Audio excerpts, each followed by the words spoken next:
কখন আসলে একটি শিশুর চোখ পরীক্ষা করা উচিত কেরাটোকোনাস রোগ নির্ণয়ের জন্য?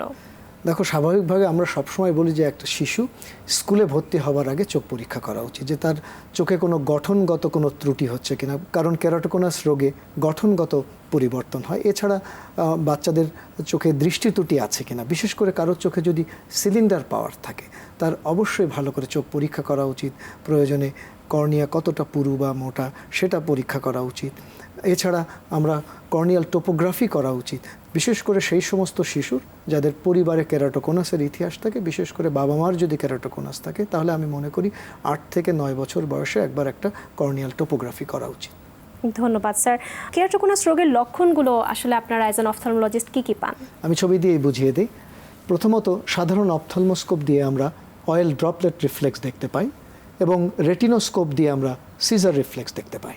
এর পরের ছবিতে আমরা দেখব স্লিট ল্যাম্প পরীক্ষার মাধ্যমে কর্নিয়া যে বক্র হয়ে গেছে, অর্থাৎ কর্নিয়াল প্রোট্রুশন হয়েছে, সেটা যেমন আমরা বুঝতে পারি।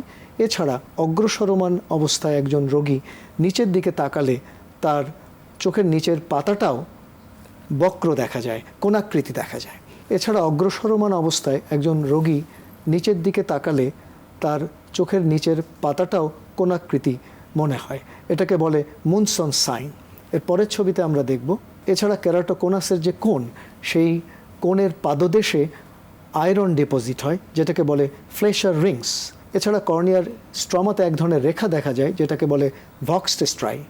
এর পরের ছবিতে আমরা দেখব, বাম দিকের ছবিতে লক্ষ্য করো যে কোনো কারণে কর্নিয়ার ডেসিমেটস মেমব্রেন যদি ফেটে যায়, তাহলে অ্যাকোয়াসিউমার জলীয় পদার্থ রাপচার হয়, ফেটে যায়, তাহলে অ্যাকোয়াসিউমার জলীয় পদার্থ কর্নিয়াতে প্রবেশ করে এবং কর্নিয়া ঘোলা হয়ে যায়, অসম্ভব ব্যথা করে, আলোর দিকে তাকাতে অসুবিধা হয় এবং কিছু ড্রপ এবং ঔষধ দিলে 2 থেকে 3 সপ্তাহের মধ্যে ভালো হয়ে যায়। এই অবস্থাকে বলে অ্যাকিউট হাই ড্রপস।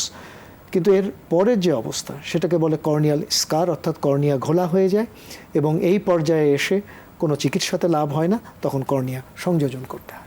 ধন্যবাদ স্যার। আসলে আপনারা কিভাবে কেরাটোকোনাস রোগটিকে শনাক্তকরণ করেন? চলো ছবি দিয়ে বুঝিয়ে দিই। প্রথমত, একজন রোগী আমাদের কাছে তার দৃষ্টি ত্রুটি নিয়ে আসে। যখন দৃষ্টি ত্রুটি নিয়ে আসেন তখন অটো রিফ্র্যাক্টো কেরাটোমিটার দিয়ে আমরা যদি কর্নিয়ার বক্রতা বেশি পাই, তাহলে আমরা কেরাটোকোনাস সন্দেহ করতে পারি। এর পরের ছবিতে আমরা দেখব এর পাশাপাশি কর্নিয়া কতটা পুরু বা কর্নিয়ার বেধ কতটুকু, সেটা আমরা আলট্রাসনিক প্যাকিমেট্রি দিয়ে বা নন কন্ট্যাক্ট প্যাকিমেট্রি দিয়ে আমরা বের করতে পারি। এর পরের ছবিতে আমরা দেখব, তবে সবচেয়ে গুরুত্বপূর্ণ পরীক্ষা হচ্ছে কর্নিয়াল টোপোগ্রাফি, যেটা প্লাসিডো বেসড হতে পারে। আমরা আমাদের হাসপাতালে একদিকে যেমন ওপিডি স্ক্যান 3 যেমন আমরা ব্যবহার করছি, এর পরের ছবিতে আমরা দেখব, এই ছবিতে লক্ষ্য করো যে কর্নিয়ার মাঝখানটা লাল হয়ে গেছে। এর পরের ছবিতে আমরা দেখব যে সবচেয়ে লেটেস্ট প্রযুক্তির shine fluke corneal tomography Pentacam আমরা করতে পারি। এর পরের ছবিতে আমরা দেখব যে নিচের দিকে লক্ষ্য করো যে সবুজ কর্নিয়া মানে স্বাভাবিক কর্নিয়া। এর পরের ছবিতে আমরা দেখব যে নিচের ছবিতে দেখো যে সবুজের মাঝখানে যে অংশ লাল হয়েছে অতটুকু জায়গা কেরাটোকোনাস আক্রান্ত করেছে। এর পরের ছবিতে আমরা দেখব, আমরা বলেছি যে কেরাটোকোনাসের ক্রমবৃদ্ধি 2 চোখে 2 রকম হয়। উপরের ছবিতে দেখো যে সামান্য কেরাটোকোনাস এবং নিচের ছবিতে দেখো যে অগ্রসরমান কেরাটোকোনাস।